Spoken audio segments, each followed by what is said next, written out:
ka madaldal eh, no? May speech defect ako. Di ako nauutal kapag nagbabasa pero nauutal ako kapag mahaba ang sinasabi ko.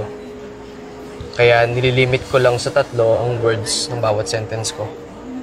Kailangan mo ilimit sa 3. Para di mautal. Eh ano ngayon kung mautal ka? Itim ang lipstick niya, subalit mabait siya. Nasadya akong namangha sa angkin niyang ganda. So you like writing poetry? Yes, ma'am.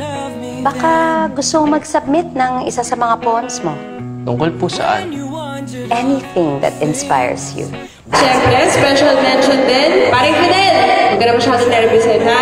Kaya mo yan. Sa ilalim ng lipstick na itim ay kulay rosas na mga labi. Astig pa rin siya sa paningin, patuloy na namumukod tangi. Alam mo kung ano talaga yung pangarap ko?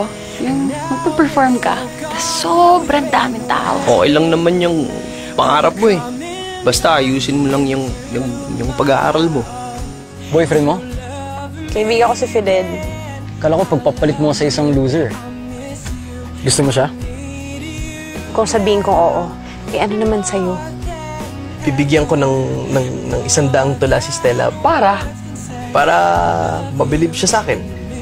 Tapos, sagutin niya ako. Handa ng sundalong ito na sumabak sa gera. Nais kong malaman mong gustong-gusto kita. Pasaway ka kasi. Ba't di ka na lang mag-aral ng mabuti? Alam mo naman, di ba music naman talaga yung passion ko eh.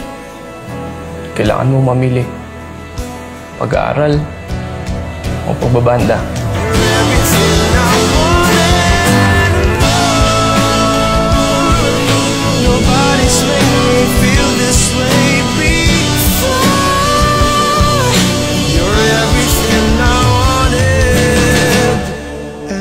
Bakit ang bait-bait mo sa akin noon?